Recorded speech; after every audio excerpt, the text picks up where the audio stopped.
Bafethu sanibonani. Abantu bahlale bengibuza ukuthi umaskandi ngiwenza kanjani. Namhlanje ngizonitshengisa ukuthi umaskandi ngiwenza kanjani kusukela ekuqaleni up until ngize ngiyokhipha egcineni. Njengamanje ngizoqala ngokufaka ama-beat emva kwalokho bese ngiza ngamanye ama-instrument ahlukahlukene. Ngizoqala ngifaka i-kick ihamba nama-hats nawo yonke into. Okay, sama.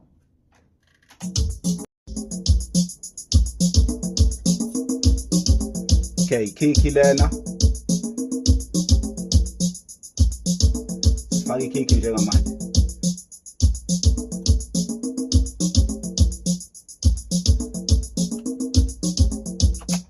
Okay. Then emva kwalokho-ke sizobe sesiyenza-ke sesiyilula sesiyinweba ukuthi ikwazi ukuthi ibe yinde.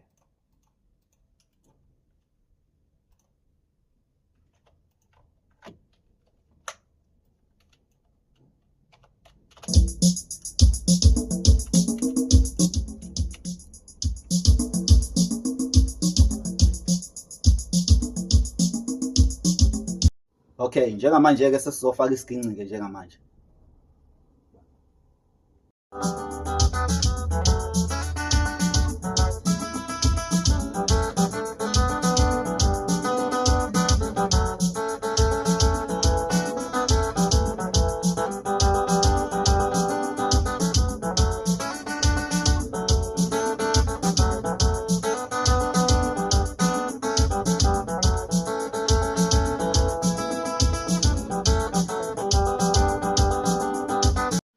Okay, njengamanje-ke sesizofaka u-bass guitar.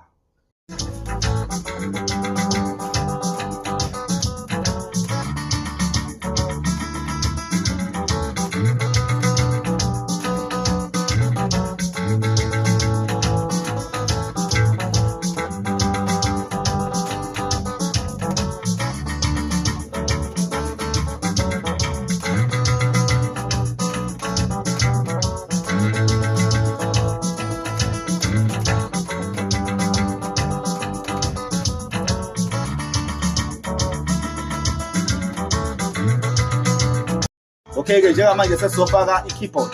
Ngokuvamile-ke ama-keyboard kumaskandi ayebe more than one, maybe 2 or 3. Okay, sofake ukuqala njengamanje sami.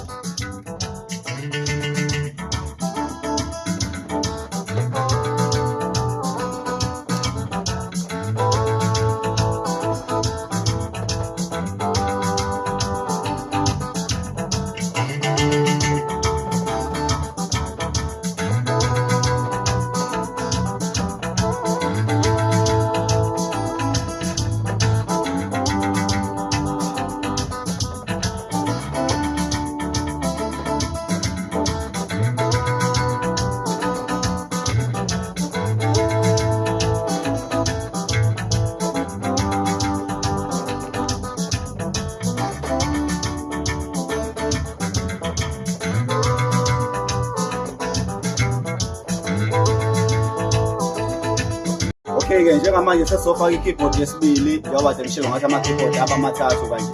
Sofaka yesibili njengamanje. Saka.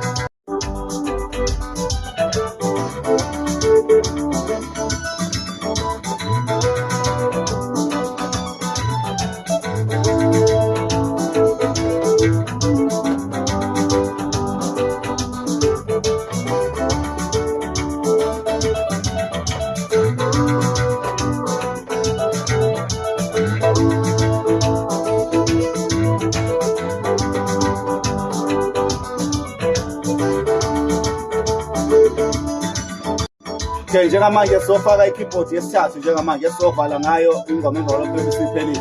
Sasiyakuyona.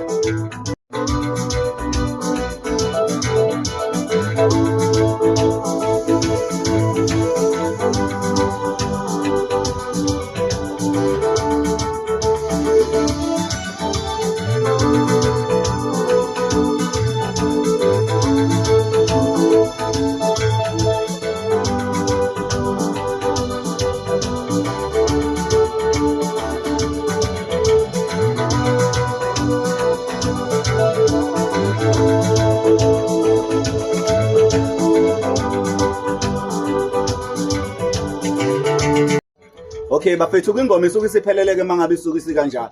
Then ke ngizoyinyusa kancane ke nizwe ukuthi ihamba kanjani.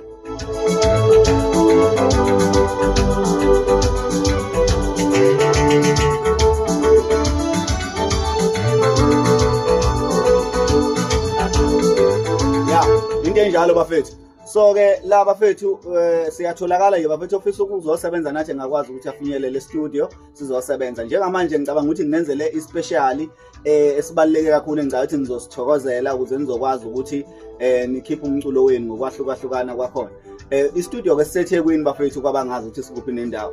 So ngizocela ukuthi ningixhume mayelana ne-information ephelele ku 084 642 5228 084 642 5228. Ngizongixhuma nje lapho bafethu bese siyakwazi ukuthi siyakhuluma ukuthi special simi kanjani, kodwa khona ngine special ngiyacabanga ukuthi enizosithokozela kakhulu. Siyabonga.